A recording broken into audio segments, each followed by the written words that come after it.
En la clase pasada habíamos iniciado, ¿no?, el estudio de ese capítulo de Fisiología Endocrina y habíamos comenzado a conversar acerca de las generalidades del sistema endocrino, ¿no?, las hormonas, los componentes y los mecanismos como funcionan este sistema, ¿no?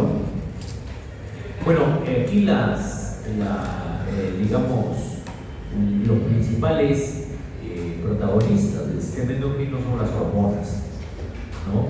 Las hormonas, ya vimos cuáles son sus características, pero recordar que las hormonas tienen un mecanismo de acción,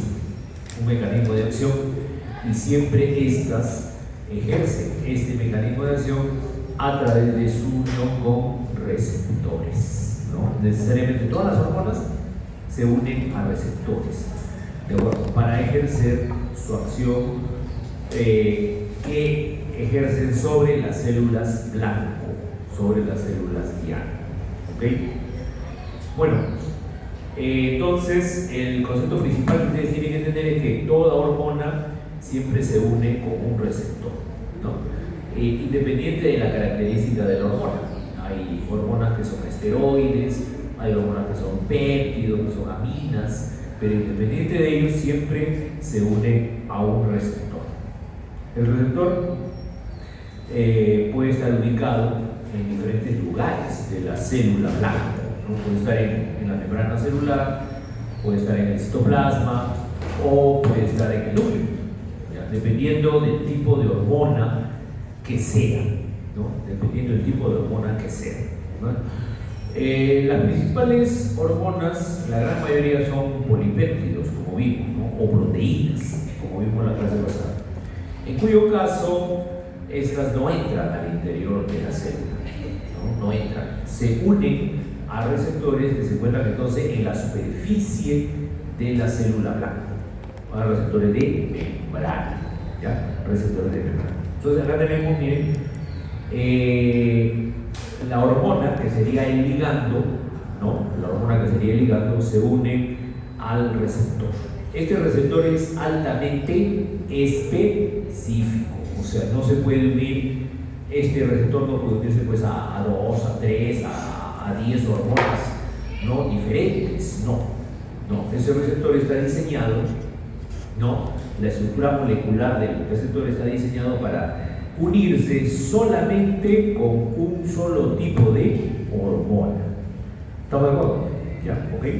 Entonces, ¿qué ocurre si el ligando se une con el receptor? Fíjense ustedes ahí, se unió con el receptor.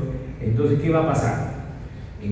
Se van a desencadenar dentro de la célula blanco una serie de efectos, ¿no?, efectos que van a conllevar a que esta célula realice una determinada acción, que cumpla una determinada función, que ya de antemano es conocida, ¿no? Ya es conocida, ya se sabe cuál va a ser el efecto de una determinada hormona sobre un determinado órgano, sobre un determinado tejido. Ya se sabe de antemano cuál es ese efecto, siempre es el mismo, ¿de acuerdo?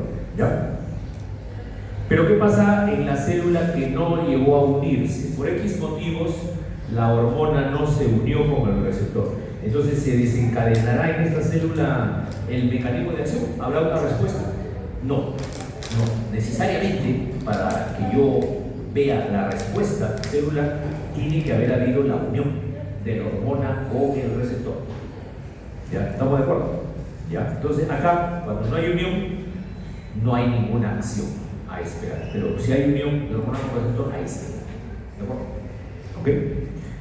Entonces, ¿qué pasa con células que no tienen receptores para una hormona determinada? ¿No? De repente, por ejemplo, pues, ¿qué te digo? En el pulmón no hay receptores, por decirles, para eritropoyetina, ¿no? Es una hormona. Entonces, ¿qué pasa si la eritropoyetina llega al pulmón? ¿Esperaremos alguna acción de esta hormona en el pulmón o no? ¿Qué dice? No, pues, ninguna, porque no hay receptores. Si yo no tengo receptores para una determinada hormona, así pues haya cantidades altas de esta hormona ahí que están alrededor mío, no voy a tener ninguna acción porque no tengo receptores para esa hormona. ¿De acuerdo? Entonces, la célula diana siempre tiene que tener un receptor. Siempre tiene que tener un receptor para la hormona. ¿De acuerdo? Y se une ahí y acá hay respuesta. ¿Qué pasará si esta hormona, miren aquí, qué pasa si esta hormona se une a la célula, no se junta a ella, pero no hay receptor? ¿Habrá alguna reacción ahí o no? No, pues no hay acción. Tiene que haber la unión con un receptor. ¿Estamos de acuerdo? Ya, ¿ok? Muy bien. Entonces, ¿qué pasa luego? Ya se une la hormona con el receptor y ¿qué se va a producir? El resultado de esta unión se desencadena una serie de reacciones en cadena. Se realiza una serie de reacciones en cadena dentro de la célula, reacciones intracelulares, ¿no? En cadena. Es como una cascada de eventos bioquímicos, ¿no? Por ejemplo, acá miren, ya se unió, miren, observen, ya se unió la hormona con el receptor y se va a activar una determinada molécula, ya en el interior de la célula. Ya no es la hormona. Fíjate, la hormona se quedó afuera. Entonces, dentro de la célula ahí es otra molécula la que va a continuar con el mecanismo de acción de la célula. ¿De acuerdo? ¿Ya? Y esta molécula a su vez puede activar a otras más. ¿De acuerdo? O sea, se produce una reacción en cadena dentro de la célula. Y esta a su vez a otras más.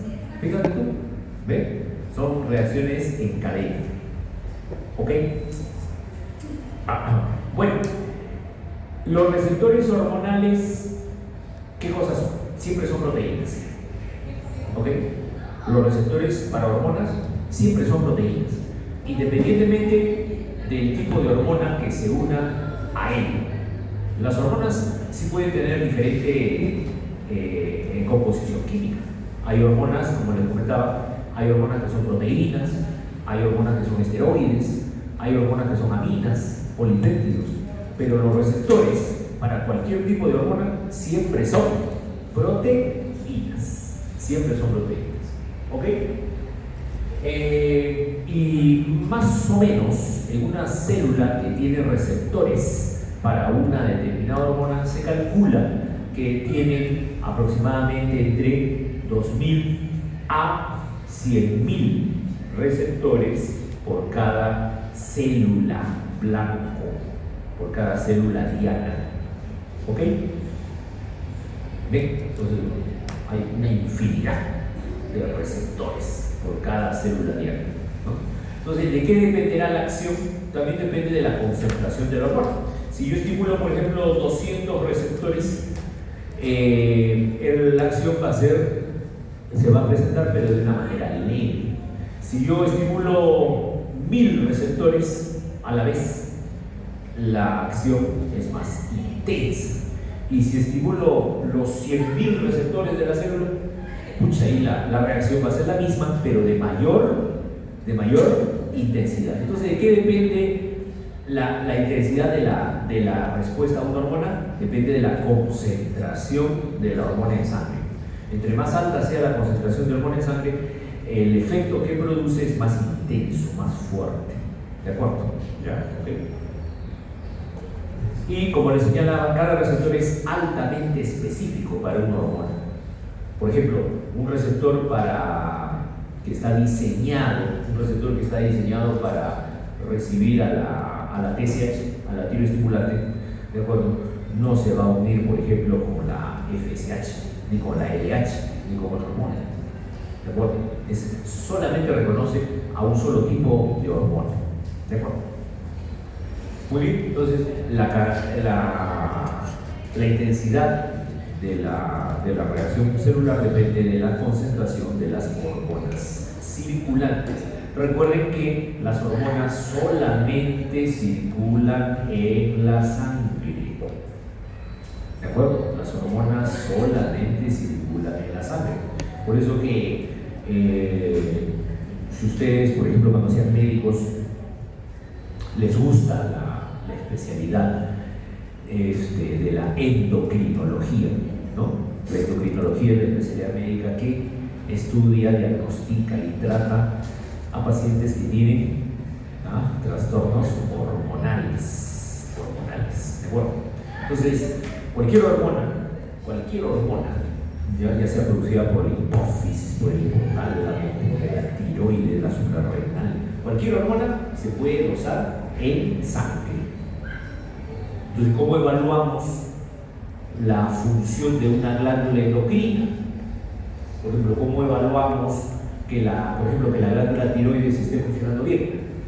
¿Cómo evaluamos que el páncreas esté funcionando bien? ¿Cómo evaluamos que la glándula suprarrenal esté funcionando bien? Fácil. Hacemos un dosaje de las hormonas que producen, ¿no es cierto? Por ejemplo, si yo quiero saber si está funcionando bien la glándula tiroides, ¿qué hay como médico? Suponiendo que un paciente puede tener alteración de la glándula tiroides, digo, ¿cómo sé que está funcionando bien? Le solicito un dosaje de hormonas tiroideas. Si están muy altas en la sangre, se da hipertiroidismo. El paciente tiene hipertiroidismo. Si están muy bajas en la sangre, el paciente tiene hipotiroidismo. Fácil. Y si están normales, entonces no tiene problemas en la tiroides, sus síntomas hay que buscar otra causa. Si es que viene por algún síntoma, ¿no? Cansancio, sueño. Sí, una pregunta ahí. Sí, una pregunta.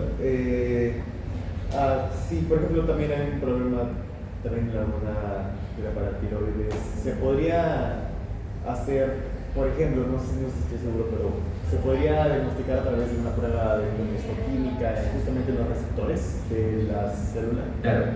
Los estudios de inmunohistoquímica ya son otro tipo de receptores. Son otro tipo de receptores. No son para hormonas. No son para hormonas.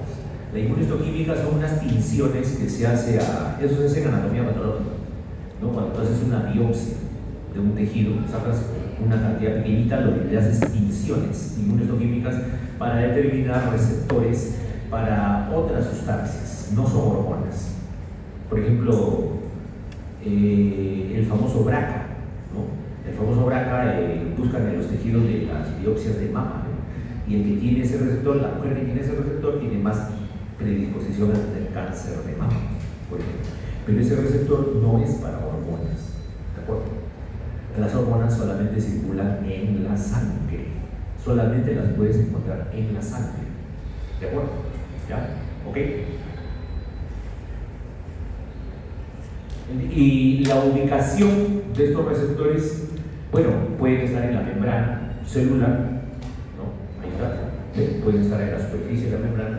Eso más que todo ocurre con receptores que recepcionan hormonas que son proteínas o que son polipéptidos, ¿ya? Hormonas que son proteínas o polipéptidos, o también en el caso de las catecolaminas. También las catecolaminas tienen receptores de superficie de membrana. ¿Cuáles son las catecolaminas? ¿Se acuerdan? La adrenalina y la noradrenalina. Después tenemos receptores en el citoplasma. En el citoplasma también pueden estar. Ese es el caso de las hormonas esteroideas. Hormonas esteroideas tienen receptores en el citoplasma, ¿ya? Ejemplo de hormona esteroidea.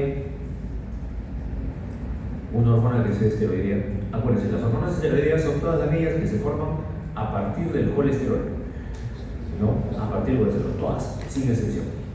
Por ejemplo, no, HDL es una lipoproteína, no es otra hormona. Aldosterona, cortisol, muy bien, son ejemplos, ¿no? Las hormonas femeninas, masculinas también, estrógenos, andrógenos, testosterona, muy bien, son ejemplo de hormonas esteroideas. Y también hay receptores para hormonas que están dentro del núcleo de las células. Este es el caso de las hormonas tiroideas, hormonas tiroideas T3 y T4. Claro. Muy bien. ¿Cómo se regulan estos receptores? Básicamente en base a su disminución o su incremento. ¿Ok? Digamos, ¿qué pasa cuando hay grandes niveles de hormona en la sangre? ¿No? Los niveles de una determinada hormona están bien elevados en la sangre, ¿no? ¿Ok? ¿Qué ocurre al unirse al receptor? ¿No? Hay una activación, ya hemos visto, de proteínas intracelulares, ¿no? Como mecanismo de cascada. ¿Y qué ocurre, por ejemplo, si hay demasiada cantidad de hormonas en la sangre? Van a haber enzimas, que son moléculas de señalización, ¿ya? Que vienen, mira lo que va a ocurrir, y lo que va a producir es un secuestro temporal en el interior de la célula, ¿no? Del nivel de hormonas, ¿no? y de la secuencia de eventos bioquímicos que ocurre dentro de la célula, ¿no? Se internaliza el receptor, el complejo hormona-receptor se internaliza dentro de la célula. O puede haber una destrucción de este receptor por los lisosomas que contienen enzimas digestivas. Cogen el complejo hormona-receptor y lo va a, mediante la unión con un lisosoma, lo va a destruir. Entonces, en resumen, cuando los niveles de hormona están muy altos en la sangre, puede ocurrir tres cosas. Que se libere una enzima, una molécula de señalización que diga, mira, hasta ahí nomás, ya no se produzca más reacción porque ya la concentración está muy alta. O puede ser que los receptores se metan dentro de la célula para que ya no se una con más hormonas, ¿de acuerdo? O puede ser que se interne en el complejo hormona-receptor y este sea destruido, ¿ya? Cualquiera de esas tres, esos mecanismos ocurren para que ya el objetivo es que ya no haya mayor acción sobre la célula, porque si hay demasiada cantidad de hormona, no queremos tampoco que haya una sobreacción sobre la célula, porque todo tiene que tener un equilibrio en el organismo, todo tiene que tener un equilibrio. ¿Qué pasaría si hay un sobreexceso en la función de una hormona? Nos vamos al otro extremo y también nos produciría alguna enfermedad, ¿no? Por ejemplo, digamos, ¿alguna pregunta? Perdón. ¿Puede ser Cáncer hormonal. Si hay un cáncer de alguna de las glándulas endocrinas, podría darse que hay una sobreproducción de hormonas, ¿no? Pero no necesariamente.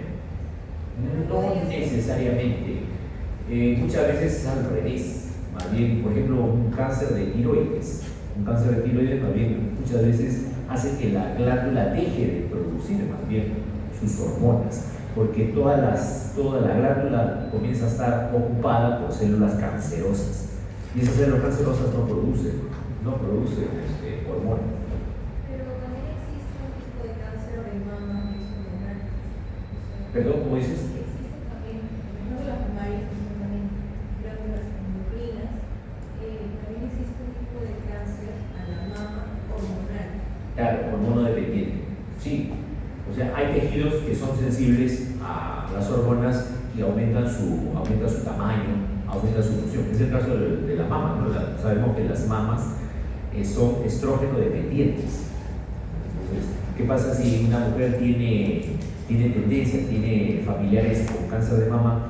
Entonces vamos a evitar darle estrógenos a esa mujer. Por ejemplo, cuando llega la menopausia, ¿no? Es muy conocido que a veces uno le da a una mujer tratamiento de reemplazo hormonal, porque no, a veces la mujer tiene pues síntomas de bochorno, ¿no? Las molestias propias de la menopausia.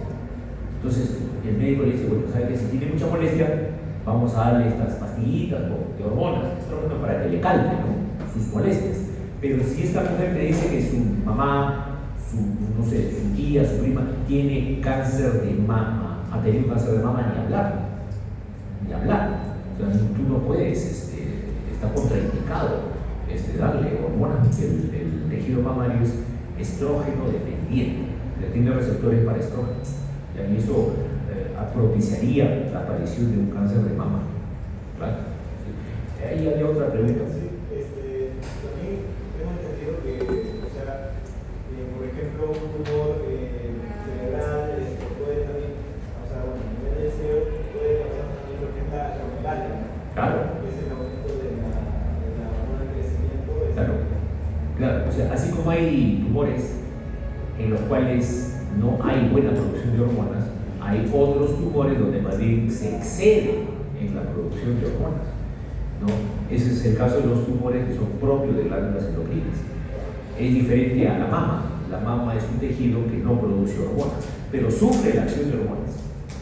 En cambio, en el caso de la hipófisis sí es una célula endocrina. Entonces, en este caso hay un tumor, un adenoma hipofisiario, que es de células acidófilas, que comienza a producir demasiada cantidad de hormona de crecimiento. Entonces se produce, bueno, ese no es un cáncer, es un tumor benigno. Es un tumor benigno, porque las células cancerosas propias de un cáncer no producen hormonas, pero un tumor benigno sí, ¿no? Son células que aumentan su función y lógicamente si hay demasiada cantidad de hormona de crecimiento, va a haber un aumento del tamaño de los huesos, ¿no? De la cara, de las manos, de los pies, y se deforma la persona. ¿De acuerdo? Va a haber también un incremento de la glucosa en la sangre, la persona se vuelve diabética. Y todo ese contexto se conoce como la acromegalia, ¿no? Acromegalia, ¿no? ¿Ok? Muy bien, entonces, eso es en una enfermedad, pero en condiciones normales, ¿no? En homeostasis, en el equilibrio, cuando hay algún exceso en la producción de una hormona, entonces se regula. Se regula mediante estos mecanismos, ya sea moléculas de señalización, mediante secuestros temporales o mediante la destrucción del receptor a cargo de lisosomas. ¿Ya? O también puede haber una menor producción de la expresión de los receptores, es decir, la densidad de receptores que hay en la superficie de la membrana disminuye, ¿ya? Para que no haya mayor efecto de la concentración elevada de hormonas que hay en la sangre. ¿Ya? Muy bien. Esta menor producción de los receptores hace que disminuya la densidad de los mismos en la superficie celular y por ende disminuye la capacidad de respuesta, ¿no? De la célula frente a las hormonas circulantes. Ahora, el caso contrario, ¿qué pasa cuando hay bajos niveles de hormona en la sangre? Si hay poquita hormona en la sangre, ¿qué haré para que la función no se pierda? Lo que queremos es mantener siempre el equilibrio, ¿no? Que la función de nuestros órganos se mantenga. Pero si hay poco nivel de alguna hormona en la sangre, ¿qué haremos para compensar eso? ¿Qué haremos para compensar? Tiene que haber un aumento de la expresión de los receptores. Entonces, en vez de disminuir, podemos aumentar la cantidad de receptores que hay en la célula. ¿De acuerdo? Podemos nosotros también, ¿no? Podemos nosotros también, a través de enzimas, inducir entonces la formación de más receptores. Inducir más receptores y moléculas de señalización. Entonces, aumentará, ¿ve? Aumentará, ¿no? Se duplicará, se triplicará la cantidad de receptores en la membrana celular, ¿no? Para compensar la baja concentración de hormona en la sangre. ¿Ok?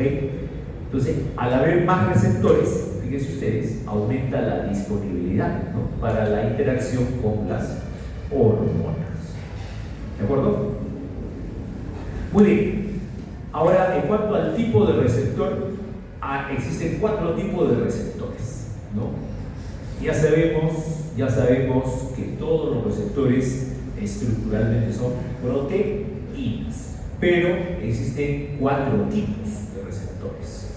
¿Ya? 4 tipos de receptores. ¿Cuáles son? Primero, tenemos los receptores unidos a canales iónicos. Tenemos los receptores para hormonas unidos a proteína G. Tenemos receptores para hormonas unidos a enzimas. Y tenemos receptores para hormonas intracelulares y por activación de los genes. ¿Ya? Bueno, vamos a ver primeramente los receptores unidos a canales iónicos. ¿Cómo trabajan? Mira, acá tenemos, ¿ya? Estos son canales iónicos que se llaman canales iónicos porque dejan pasar algún ion. Dejan pasar sodio, calcio, potasio, ¿no? Algún ion, cloro, ¿de acuerdo? Pero lo dejan pasar siempre y cuando estén abiertos, ¿no? Estos canales no se abren en todo momento, ¿no? Sino que a veces están cerrados. En este caso, mira, estos receptores están ahí cerrados, ¿no? Están cerrados, entonces no pasa nada, no entra nada, no sale nada. Entonces, ¿qué va a pasar? ¿Ya? En este caso, este canal necesita ser activado. Para que se abra, tiene que ser activado. ¿Y quién lo activa? Por ejemplo, en este caso, la acetilcolina, ¿no? Viene la acetilcolina, ¿ok? ¿No? Viene la acetilcolina. Ustedes saben que es una hormona, ¿no? La acetilcolina. Bueno, ¿sí? ¿Dónde se produce la acetilcolina? ¿Dónde se produce la acetilcolina?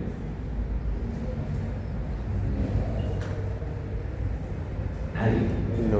La acetilcolina no es una hormona. Muy bien, es un neurotransmisor. Se produce en la neurona. ¿No? Ok, no es una hormona. Entonces, este primer tipo de receptor no es para hormonas. Solamente estamos mencionando los tipos de receptores que hay en las células. Entonces, en las células no solamente hay receptores para hormonas, también hay receptores para otras moléculas, como neurotransmisores. En este caso es un receptor para acetilcolina. Entonces, ¿qué pasa si se une? ¿Qué pasa si se une la acetilcolina a este receptor? ¿Qué crees que ocurrirá? Se abre, ¿no? Acá la señorita dice, entonces yo pienso que se debe abrir ese canal. Vamos a ver si es cierto. Ahí viene la acetilcolina. Fíjate, se une al receptor. ¿Y qué va a pasar? Efectivamente se abrió el canal. ¿De acuerdo? Y en este caso, a través de ese canal, ¿qué va a ocurrir? ¿Para qué se abre? Para que ingrese o salga algún ion. En este caso es el sodio. Entonces, cuando la neurona, ¿se acuerdan, no? De la placa motora? ¿No? Cuando la neurona quiere estimular, por ejemplo, el músculo, ¿no? Libera acetilcolina, ¿no? Y en la membrana de la célula muscular están estos receptores, ¿no? Llega la acetilcolina, se abre el receptor, entra el sodio, ¿no es cierto? Entra el sodio, ahí está, ¿y qué se genera? Cambia la polaridad de la membrana y esta membrana se despolariza y se genera el impulso nervioso en la célula muscular. Sí, diga.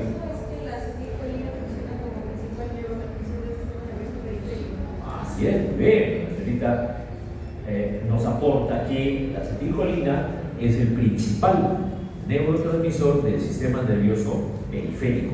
Así es el más importante. Correcto. Estimula a los músculos, básicamente músculos esqueléticos. ¿De acuerdo? Músculos esqueléticos.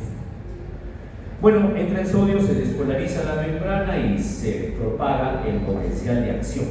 En este caso en la célula muscular y se produce la contracción muscular. ¿Ya? Muy bien. Entonces, los iones son los que se producen en el efecto intracelular. ¿La acetilcolina entró a la célula? No, la acetilcolina se quedó afuera. Pero el efecto intracelular lo realiza el ion que ha ingresado. En este caso, el sodio. Hay canales para potasio, para calcio, para cloro. Todos son canales iónicos. ¿Y estos canales iónicos responden frente a hormonas? No. No son para hormonas, ¿ya? No son para hormonas. ¿Ok? Bueno, y ahí se producen otros eventos dentro de la célula. Entra el sodio, después sale el potasio, ¿no? Se libera el calcio, el cloro. ¿Ok? En el caso de las hormonas, como ya les dije, la mayoría de hormonas tienen efectos indirectos. O sea, la hormona no entra dentro de la célula y ella ejerce la acción. No, siempre es a través de la unión con receptores. Por ejemplo, acá tenemos un receptor para una hormona. Ahora sí ya es para una hormona. ¿Ya? Este receptor tiene dominios transmembrana, es decir, cada dominio es cada vez que pasa por la membrana. Acá tenemos 1, 2, 3, 4, 5, 6, 7 dominios transmembrana. No cada vez que pasa por la membrana es un dominio. Es como una culebra, entra y sale. Y fíjate, este receptor está asociado a una proteína, ¿no? En la colita del receptor está unido a una proteína que se llama proteína G. Entonces, este es un receptor ligado a proteína G. ¿Ok? ¿Y qué va a pasar con él? La proteína G es una proteína que tiene estructuralmente tiene 3 subunidades: la alfa, la beta y la gamma. ¿Ya? Las 3 unidades forman la proteína G. ¿De acuerdo? Normalmente, esta proteína G también se encuentra unida ¿a quién? Al GDP. ¿Qué cosa es el GDP? Es el guanosín difosfato. Es un nucleótido. Así como el ATP, el AMP es cíclico, ¿no? El guanosín difosfato. En este caso, en este estado, la proteína G está inactiva. Cuando está unida al GDP, la proteína G está inactiva, no está trabajando, está, digamos, en reposo. ¿De acuerdo? Está en reposo. ¿Qué pasa cuando viene la hormona? Mira, atención, ahí viene la hormona. Y se une al receptor. ¿Qué pasará? ¿Qué creen que ocurre? La hormona no entra a la célula, ahí no se queda afuera. Entonces, ¿qué va a pasar? Se va a activar la proteína G. ¿Ok? La unión hormona-receptor activa a la proteína G. Y cuando la proteína G se activa, mira lo que pasa. Suelta la subunidad gamma y beta, se queda solo la subunidad alfa. Y esta subunidad alfa cambia, ya no está unida al GDP, sino se va a unir al GTP, o sea, guanosín trifosfato. En este caso, decimos que la proteína G ya se activó. ¿Estamos de acuerdo? Y una vez activa, viene la proteína G, ¿y qué va a hacer? Algo va a hacer. Una vez que se activa, ¿qué va a hacer la proteína G? ¿Qué va a hacer? Va a hacer que hay canales iónicos en el citoplasma y ¡rum! Los saca hacia la membrana y los abre. ¿Para qué? Bueno, ya sabemos que un canal iónico, ¿para qué servirá? Para que entre o salga algún ion. Entonces, y también va a permitir que en la membrana se activen unas enzimas. ¿No? Básicamente hay 2 tipos de enzimas que están así ubicadas en la membrana celular. Uno es la adenilciclasa. AC significa adenilciclasa. Y acá dice, no sé si se alcanza a ver, acá dice, ¿alcanza a ver las letras acá? Dice FLC. FLC son las abreviaturas de fosfolipasa de tipo C.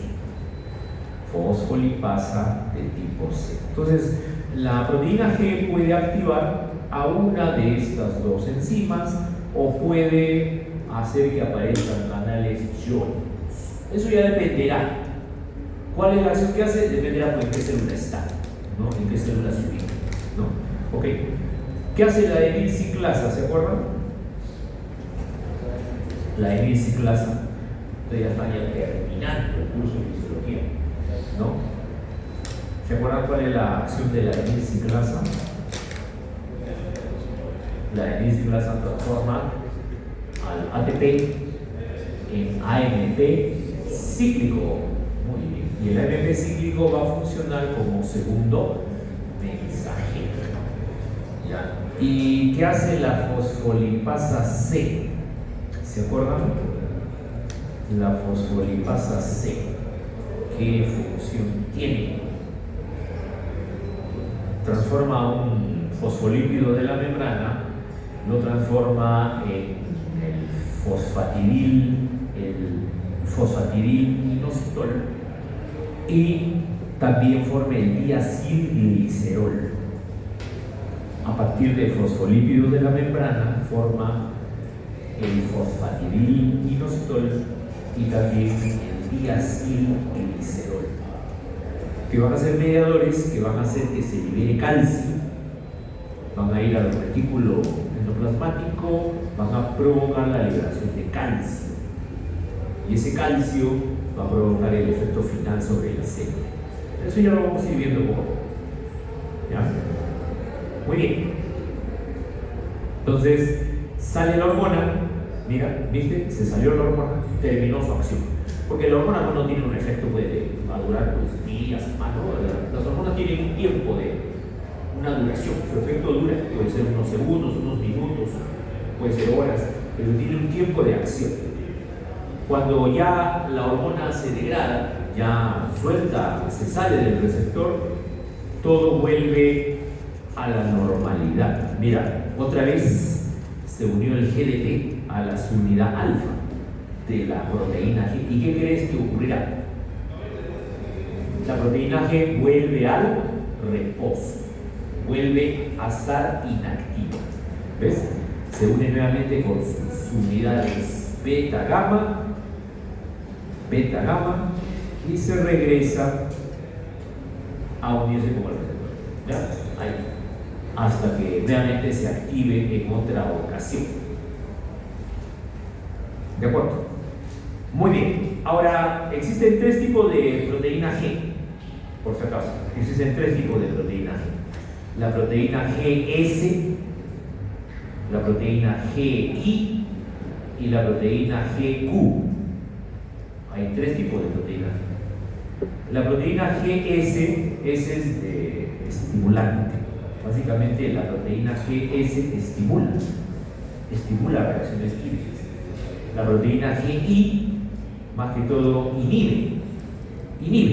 disminuye reacciones químicas. Y la proteína GQ básicamente regula, mantiene un equilibrio en las funciones bioquímicas. Sí, mira.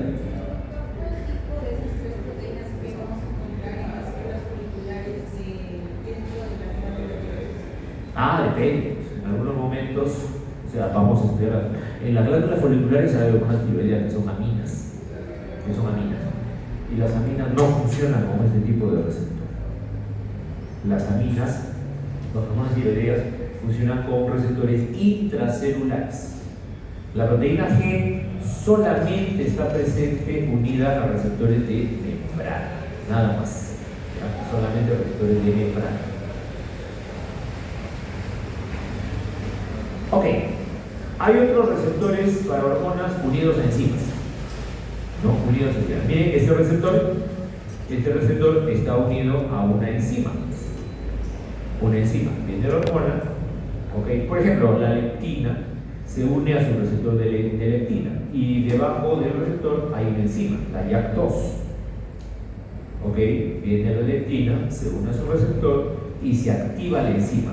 ¿Cómo se activa? Fosforilándose. Se fosforila y esta enzima se activa.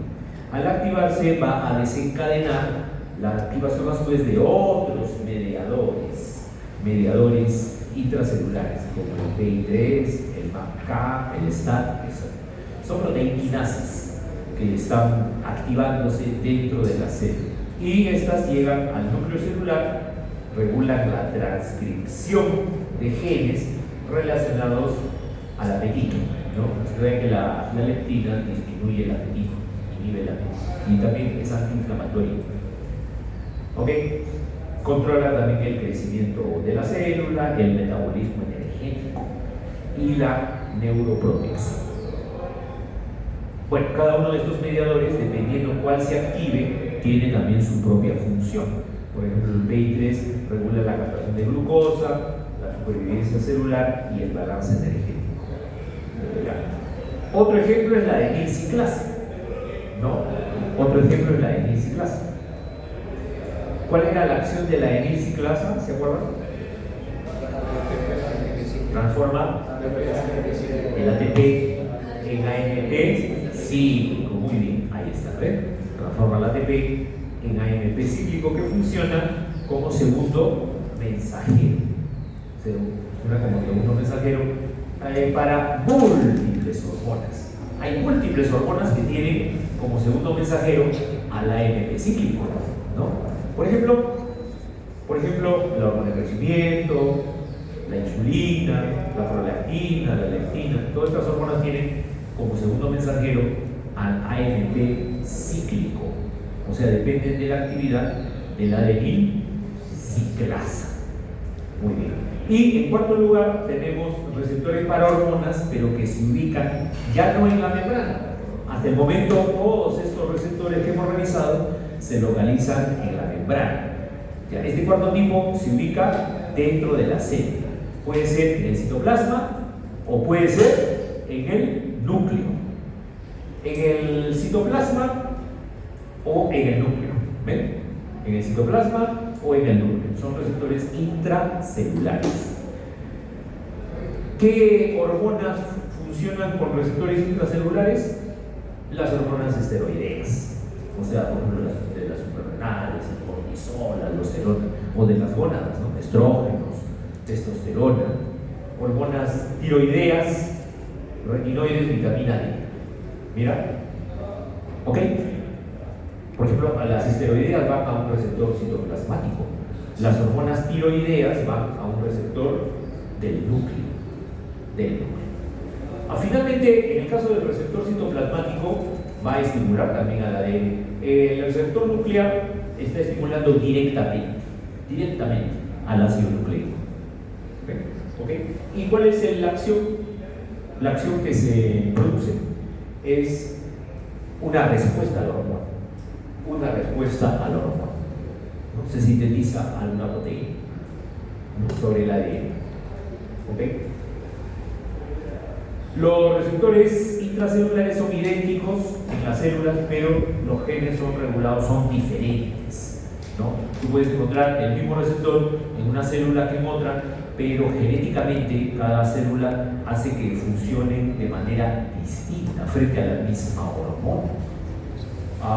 Una hormona puede unirse a un receptor en una célula y provocar una determinada acción, y esa misma hormona puede actuar sobre ese mismo receptor pero en otra célula y la acción va a ser diferente. ¿No es cierto? Por ejemplo, la hormona tiroidea, si actúa sobre receptores en el corazón, producirá taquicardia, ¿de acuerdo? Y si actúa sobre receptores en los bronquios, producirá broncodilatación. El efecto es diferente, pero la hormona es la misma, los receptores son los mismos, pero al estar ubicados en células diferentes, el efecto es diferente también. ¿De acuerdo? Muy bien, y acá tienen un pequeño resumen de lo que hemos conversado, ya para que ustedes lo repasen, ¿no? Lo repasen más tranquilamente en casa. ¿De acuerdo? Muy bien. ¿Alguna pregunta aquí sobre receptores?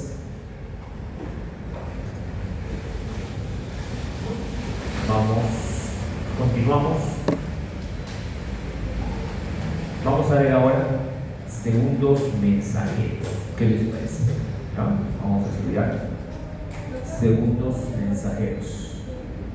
¿Ya? ¿Ok? Por ahí ya habíamos señalado segundo mensajero AFP cíclico, ¿no? A ver, vamos a ver, segundos mensajeros.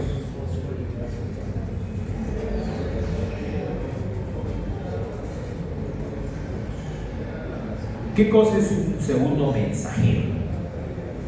Un segundo mensajero vienen a ser moléculas que no son proteínas. ¿Okay? El segundo mensajero nunca es una proteína, a diferencia de los receptores. Los receptores siempre son proteínas, ya sea para hormonas, para neurotransmisores, siempre un receptor siempre es una proteína. Pero un segundo mensajero nunca es una proteína. ¿Estamos de acuerdo? ¿Ya? ¿Y cuál es su función? Transmite una señal que viene de afuera de la célula y lo transmite dentro de la célula.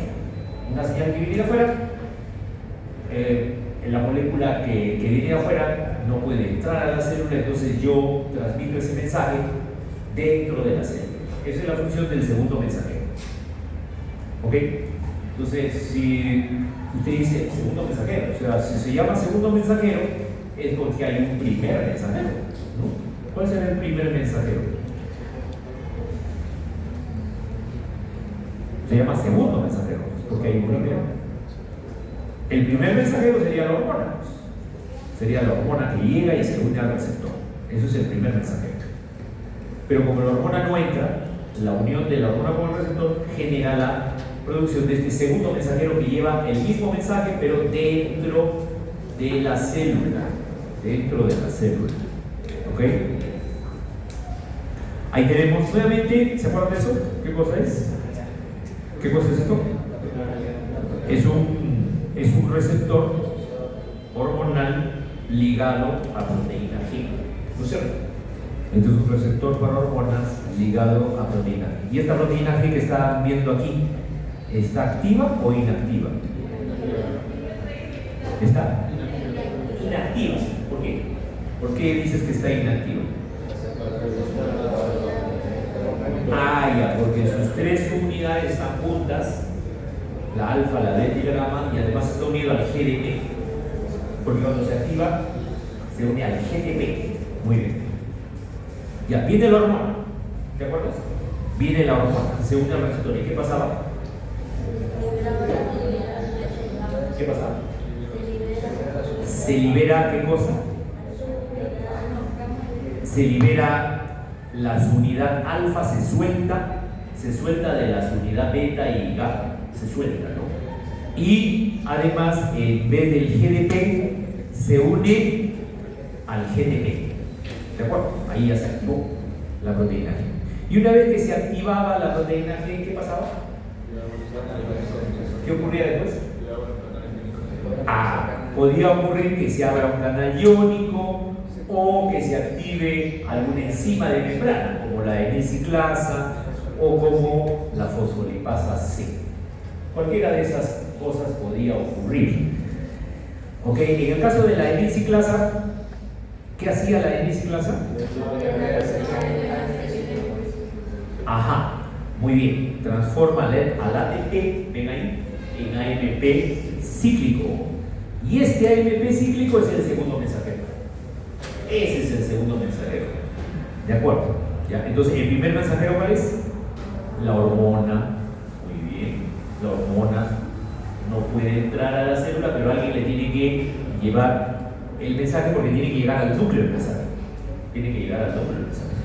Entonces, este es un mecanismo mediante la proteína G y la N-ciclasa. Esto es un mecanismo de ¿qué? De generación del segundo mensajero, que es el AMP cíclico, ¿no? Ahí está nuestro segundo mensajero, es el AMP cíclico. ¿Estamos de acuerdo acá? ¿Ok? ¿Y qué hace el AMP cíclico ahora? ¿Qué hace? ¿Qué creen que hace? Tiene que llevar un mensaje. Tiene que llevar un mensaje. O sea, ¿cómo lo hace? ¿Cómo lo hace? Bueno, de paso, aquí vamos a estudiar que hay varios tipos de segundos mensajeros. No solo el AMP cíclico. No solo el AMP cíclico. También tenemos el IP3, que es el trifosfato de inositol, el diacilglicerol. Estos dos trabajan juntos. Y otro segundo mensajero también es el ion calcio. Cualquiera de ellos tiene el mismo mecanismo de acción. Llevan mensajes dentro de la célula. Hay algunos casos que una hormona puede estimular más de un segundo mensajero, o sea, 2 o 3 segundos mensajeros en el mismo tejido. Pero normalmente es uno solo. ¿De acuerdo? Ya, a ver, vamos a ver rápidamente. En el caso del AMP cíclico, ¿ya? ¿Cómo funciona? Ya, bueno, ya, la hormona se unió al receptor ligado a proteína G. ¿Ya? La proteína G se activa, ¿de acuerdo? Se activa, ahí está. Y una vez activa, ¿qué hace la proteína G? En este caso, activa la N-ciclasa. La N-ciclasa, ¿qué hace? Transforma el ATP en AMP cíclico. Muy bien. ¿Y luego qué hace el AMP cíclico? Coge a proteínquinasas inactivas.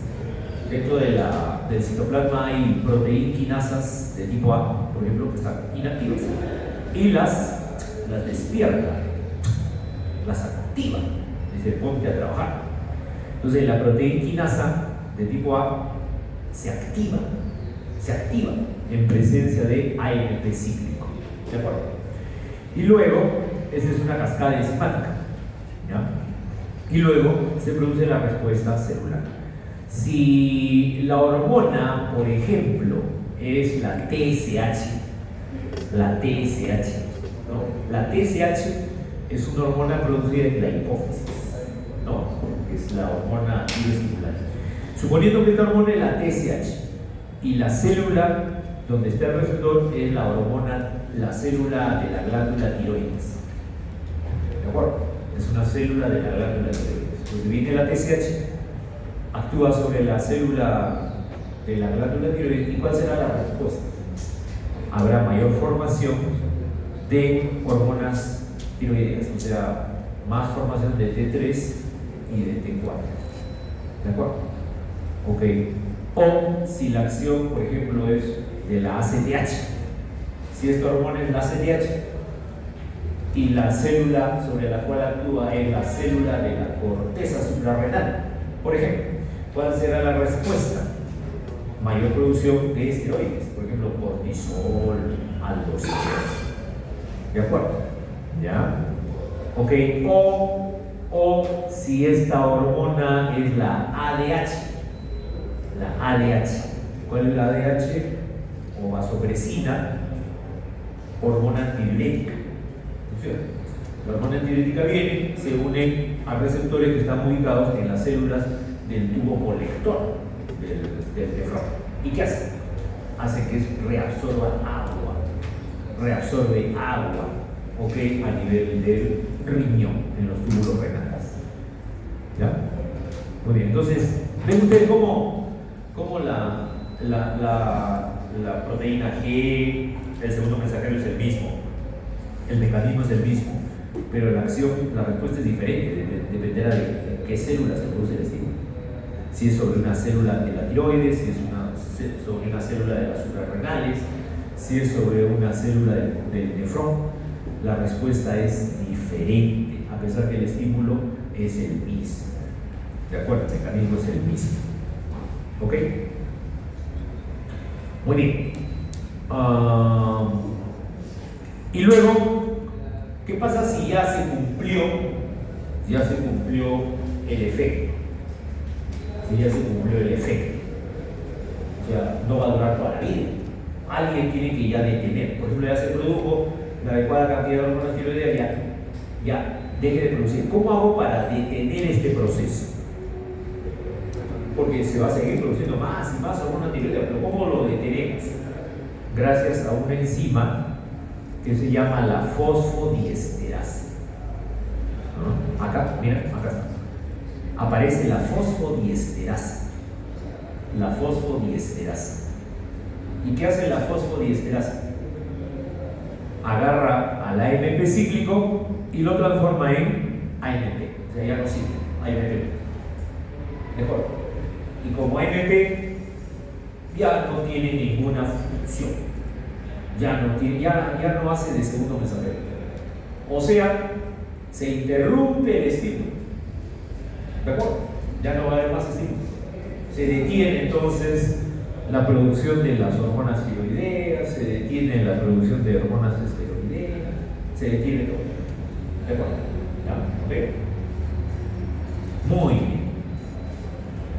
Entonces, acá tenemos la proteína G. En este caso, es una proteína GS. ¿Se acuerdan que le dije que hay tres tipos de proteína G? La S, la I y la Q. En este caso es proteína G. ¿Por qué? Porque estimula, en este caso ha estimulado a la enilciclasa. ¿De acuerdo? Estimula. Muy bien. ¿Y la I qué hará? Si aparece proteína GI, más bien inhibe a la enilciclasa. Y si inhibe a la enilciclasa, ¿qué ocurrirá? Si inhibe a la enilciclasa, ¿qué ocurrirá? El ATP ya no se va a transformar en AMP cíclico. ¿Y qué ocurrirá? Ya no hay mensaje, ya no hay segundo mensajero.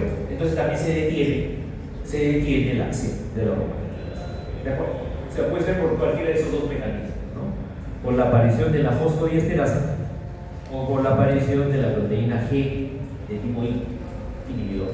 Se detiene la acción de la hormona cuando ya se consiguió el efecto. ¿Estamos de acuerdo? Bien, vamos a ver ahora a los otros segundos mensajeros, que son el IP3, el trifosfato de inositol, y el diacilglicerol. Acá nuevamente tenemos, ¿a quién tenemos acá? Nuevamente, ¿a quién tenemos acá? Al receptor de hormonas ligado a proteína G. Pero acá ya se unió la hormona, y la proteína G se activó, ¿no? Igualito el mecanismo. En este caso, esta proteína G ya no activa a la enilciclasa, sino ¿a quién? ¿A quién activa? A otra enzima que se llama fosfolipasa C. ¿Y qué hace la fosfolipasa C? Bueno, también es regulada por otras enzimas.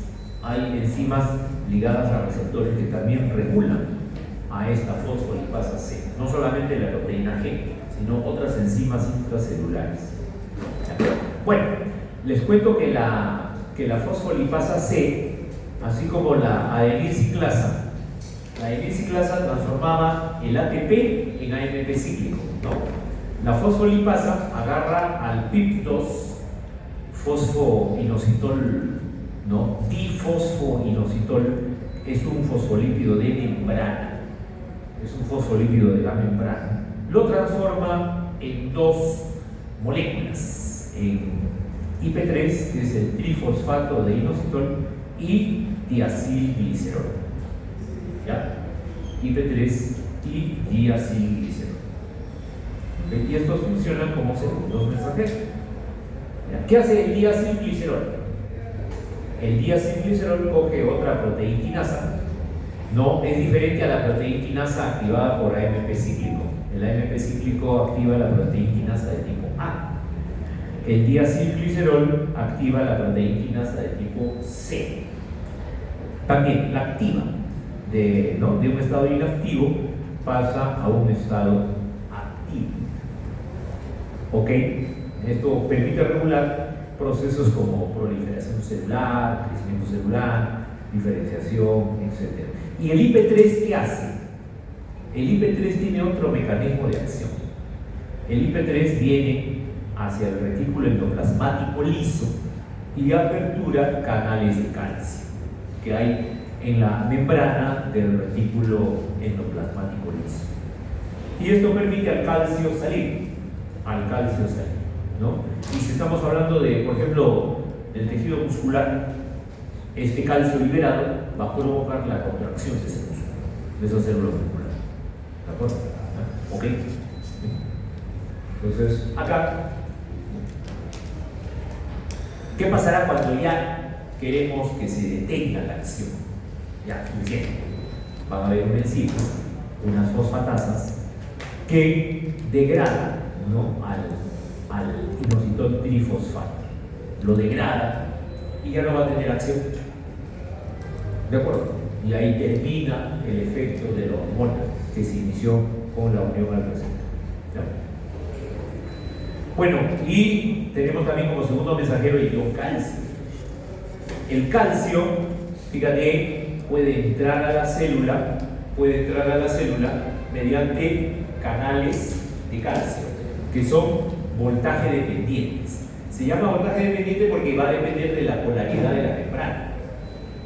Por ejemplo, si la membrana tiene una polaridad negativa, intracelularmente no se activa. Pero si se transforma en una polaridad positiva, ahí se activa. O sea, depende del voltaje, ¿no? ¿Ok?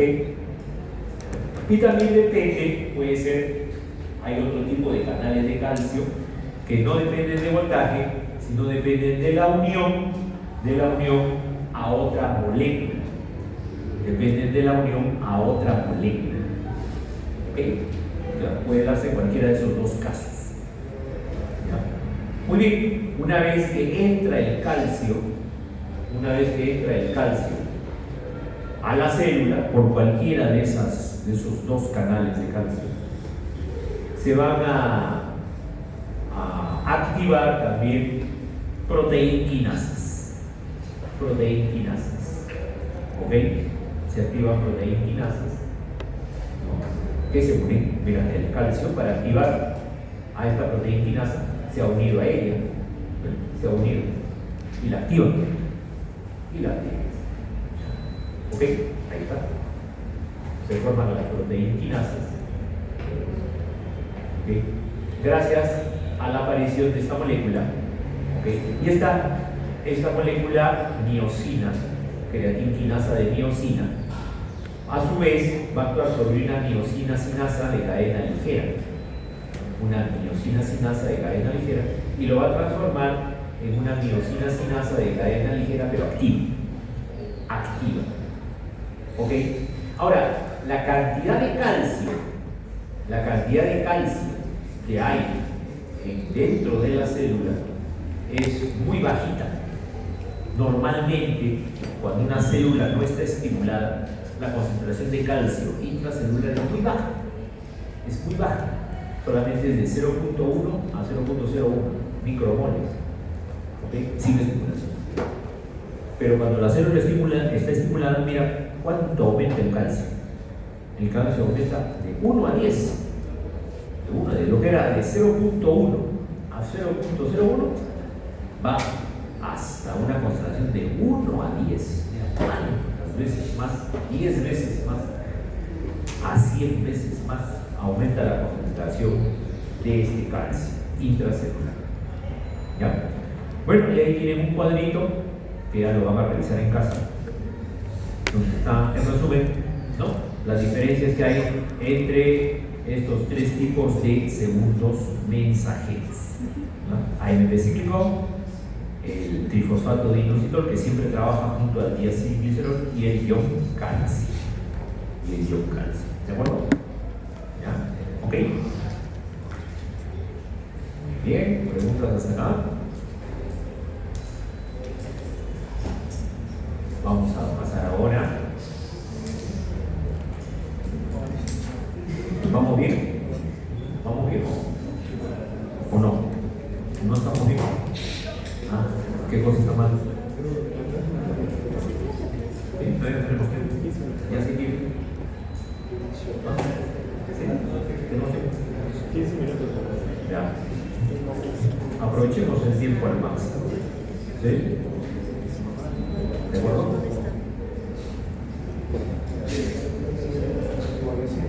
Bueno, vamos ya a entrar a tocar temas específicos. Ya hasta aquí hemos hablado un poco de generalidades del sistema endocrino. y vamos a comenzar ya a hablar de glándulas en especial.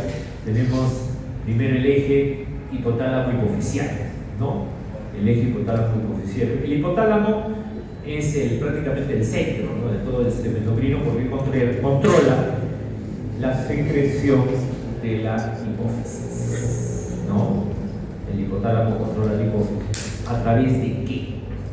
A través de dos tipos de hormonas. El hipotálamo produce dos tipos de hormonas: hormonas liberadoras o produce hormonas inhibidoras. ¿De acuerdo? Mediante estas, el hipotálamo controla la función de la hipófisis. Y estas hormonas, ¿dónde se producen? Dentro del hipotálamo hay una serie de núcleos. Núcleos son agrupaciones de neuronas. Agrupaciones de neuronas, pero en este caso son células neuroendocrinas.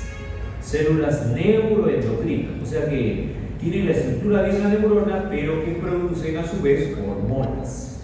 Son células neuroendocrinas, ¿no? Por eso que ahora ya el sistema nervioso y el sistema endocrino, la tendencia es ya a estudiarlos de manera conjunta, y se habla del sistema neuroendocrino en el organismo. Probablemente ya para el próximo año ya no hagamos sistema nervioso y sistema endocrino por separado, sino un solo capítulo, sistema neuroendocrino. ¿De acuerdo? Probablemente. Entonces, miren, acá hay un montón de núcleos: núcleo supraóptico, núcleo paraventricular, núcleo dorsomedial. Bueno, no nos vamos a aprender de memoria, pues, no todos los núcleos y qué cosa produce cada uno, ¿no? Vamos por lo más importante. Por ejemplo, ¿qué pasa cuando usted percibe un aroma en el ambiente? Un perfume, ¿no? Un aroma agradable, un aroma floral, un estímulo olfatorio. Eso va ¿hacia dónde? ¿Hacia dónde va? Por el nervio olfatorio, ¿hacia dónde va? Llega al hipotálamo. Si uno siente un dolor, ay, me golpeé con algo, ese dolor va por un nervio sensitivo, ¿y a dónde llega? Al hipotálamo. Muy bien. Ok, si usted tiene un pensamiento, está deprimido, mi enamorada me dejó, está depre. La depresión es un estado de ánimo, ¿no? Estaba alegre, aprobé fisiología, está alegre. Entonces, esos sentimientos de depresión, de alegría, ¿hacia dónde van? Al hipotálamo. Muy bien. Todo va al hipotálamo. Claro. Además, en la sangre nosotros tenemos una cierta cantidad de glucosa, ¿sí o no? Una cierta cantidad de glucosa, alguien lo regula. Tenemos una concentración adecuada de sodio, potasio, de agua, ¿no? Y alguien tiene que controlar que siempre esté normal. ¿Quién lo controla? El hipotálamo. Fíjate. Claro, porque en el hipotálamo hay osmoreceptores, por ejemplo, que controlan la polaridad de la sangre. Entonces, todo se informa al hipotálamo. Entonces, ¿qué hace el hipotálamo? Es un centro que integra todo tipo de información, ¿no? El hipotálamo es un centro nervioso muy grande que integra la información relativa a ¿qué? Al bienestar del organismo, y utiliza esta información ¿para qué? Para controlar la secreción de diversas hormonas por parte de la hipófisis, por parte de ella misma o por parte de la hipófisis. ¿De acuerdo? Por ejemplo, ¿qué pasa si nos deshidratamos? No tomamos agua, nos deshidratamos. ¿Qué pasa con la osmolaridad de la sangre? Aumenta la osmolaridad. Y ese aumento de la osmolaridad es captado ¿por quién? ¿Por quién es captado? Por el hipotálamo. En el hipotálamo hay osmoreceptores. Se da cuenta, el hipotálamo se da cuenta, uy, uy, ha aumentado la osmolaridad de la sangre, este pata está deshidratado, tiene que tomar agua. Entonces, ¿cómo hago para que el pata tome agua? ¿Cómo hago? ¿Cómo le aviso para que tome agua? Activo un centro dentro del hipotálamo, que es el centro de la sed. Voy a activar el centro de la sed. Entonces la persona va a sentir sed. Tengo ganas tengo sed. ¿No? Ese es el aviso que te da el hipotálamo para que te hidrates. Para que te hidrates. Entonces tomas agua, hasta que la osmolaridad se regula. Ya cuando la osmolaridad se regula, ya el hipotálamo desactiva el centro de la sed. Ya te pasó la sed. Ya la osmolaridad está.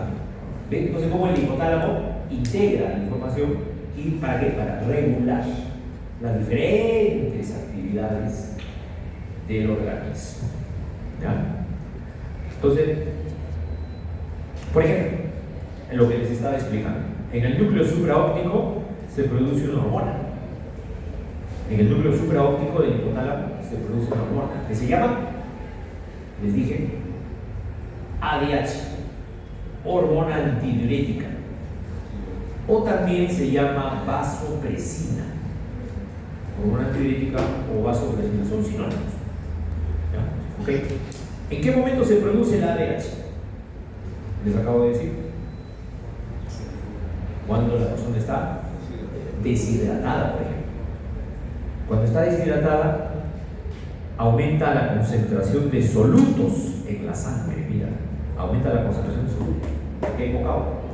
Y eso hace que se incremente la osmolaridad de la sangre, del plasma.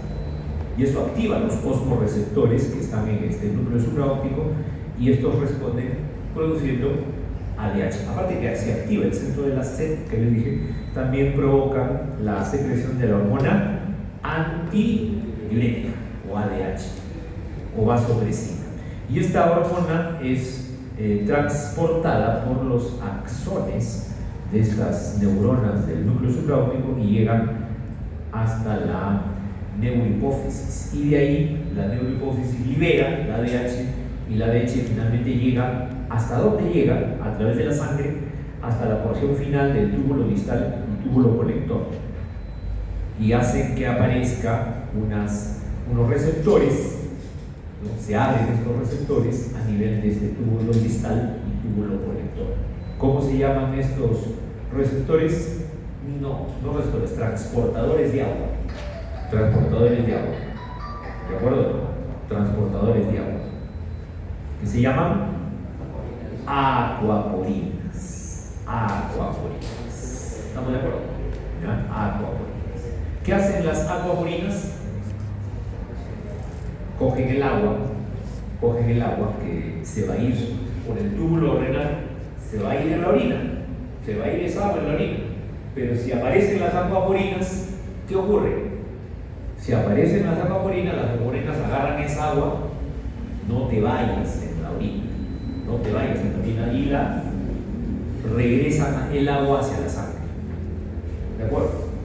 Retornan el agua a la sangre para que la persona no se deshidrate. Y la osmolaridad, al retener más agua, hay más agua en la sangre, entonces la osmolaridad comienza a bajar. De lo que estaba elevada, comienza a bajar hasta que se normaliza. ¿De acuerdo? Hasta que se normaliza. ¿Ya? Muy bien. Otro ejemplo, hay un núcleo en el hipotálamo que se llama el núcleo arcuato o núcleo arqueado. Este núcleo arcuato libera una hormona que se llama la somatoliberina, o también llamada hormona liberadora de la hormona de crecimiento, la GHRH. ¿Qué efecto tendrá esta hormona? Somatoliberina, o también llamada hormona liberadora de la hormona de crecimiento. Su nombre lo dice, ¿no? Es una hormona que viene ya no a la neurohipófisis, sino a la adenhipófisis, y va a estimular la producción de hormona de crecimiento. Estimula la producción de hormona de crecimiento. ¿Ya? Hay un núcleo periventricular grande en el hipotálamo, núcleo periventricular, que produce somatostatina. El núcleo periventricular del hipotálamo produce, ¿qué cosa? Somatostatina, o también llamada hormona inhibidora de la hormona de crecimiento, ¿no? Quiere decir que el hormona de crecimiento, cuando yo necesito que se produzca en más cantidad, se activa en el hipotálamo, ¿no? Y se libera la hormona liberadora de hormona de crecimiento. Pero si ya hay una buena cantidad y ya no necesito más, también se liberará la hormona inhibidora o somatostatina. De esa manera se regula el nivel de hormona de crecimiento en la sangre, para que no haya mucho ni poco. ¿Estamos de acuerdo? ¿Ya? ¿Ok? También en este núcleo periventricular se produce otra hormona, que es la hormona liberadora de tirotropina, la TRH. La TRH es producida en el hipotálamo, va a la hipófisis y estimula la producción de TSH. Y la TSH luego ya hemos visto que estimula a la glándula tiroides. ¿No? ¿De acuerdo? ¿Qué más? En el núcleo paraventricular se produce la hormona liberadora de corticotropina, o CRH. ¿A dónde se va esa hormona? También se va a la hipófisis. Y estimula la producción de ACTH. En la hipófisis. Y esa ACTH a su vez estimula a la corteza suprarrenal para que se libere, por ejemplo, cortisol. ¿Qué más? En el área preóptica posterior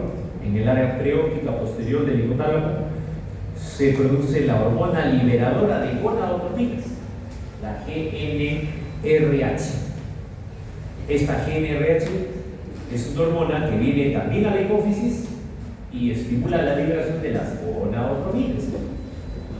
¿Cuáles son las gonadotropinas? La FSH y la LH. Muy bien. Que luego actúa sobre las gónadas, ovarios de la mujer, testículos en el varón. Ya lo vamos a estudiar. ¿De acuerdo? ¿Ok? Y también en el núcleo 4 se produce la dopamina. Que es el factor inhibidor de la prolactina. Inhibe la producción de prolactina, que es otra hormona producida por la hipófisis. ¿Ya? La prolactina es otra hormona producida por la hipófisis. ¿Ya? ¿Y cómo llegan todas estas hormonas a la hipófisis?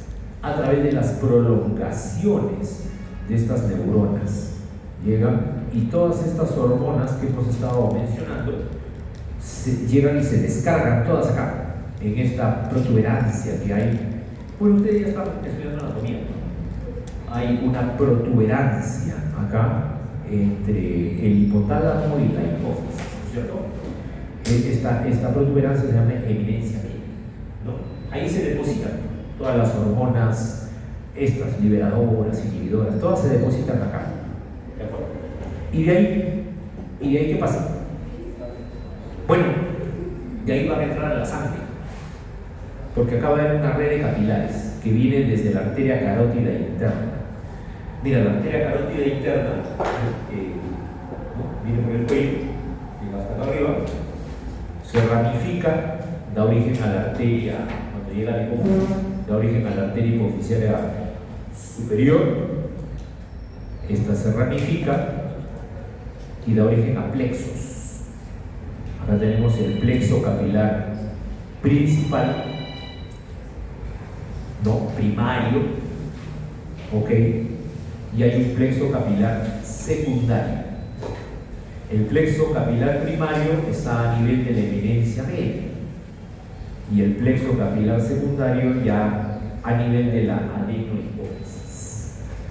Ok, entonces mira, estas hormonas, ¿no?, liberadoras, inhibidoras, llegaron a la eminencia media y en la eminencia media se meten a la sangre a nivel del plexo capilar principal. Ahí se meten y por la sangre viajan hasta llegar a la adenopófisis, ¿no?, hasta llegar acá al plexo capilar secundario.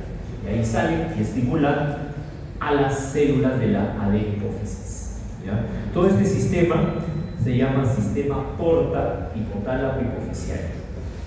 ¿Ya? Es un sistema porta hipotálamo hipofisial. ¿Por qué se llama sistema porta? Porque es parecido al que está en el hígado. En el hígado también hay un sistema porta. ¿Y qué cosa es un sistema porta? Seguro en histología le han dicho. Un sistema porta es aquella circulación que se origina en capilares y termina en capilares. ¿No? Se origina en capilares y termina en capilares. Ese es un sistema porta. Entonces acá se cumple eso. ¿Ve? Este sistema está empezando en capilares, acá en el plexo capilar principal, y también termina en capilares, en el plexo capilar secundario. Entonces es un sistema porta. Como está entre el hipotálamo y la hipófisis, se llama sistema porta hipotálamo hipofisial. Y su función es transportar las hormonas liberadoras e inhibidoras del hipotálamo hacia la adenohipófisis. Solamente a la adenohipófisis. Mira, no llega a la neurohipófisis.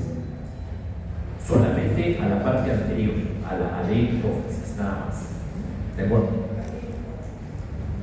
Y luego ya la sangre sale por senos venosos, llega a los senos petrosos, sigmoideos, luego se forma la vena tisular interna. Esa es la salida de la sangre. ¿Ok? Si nosotros vemos al microscopio, acá en la adenohipófisis, acá hay una célula, por ejemplo, hay muchas células. Una de ellas, la célula tirotropa. La célula tirotropa es una célula que produce TSH, hormona tiroestimulante.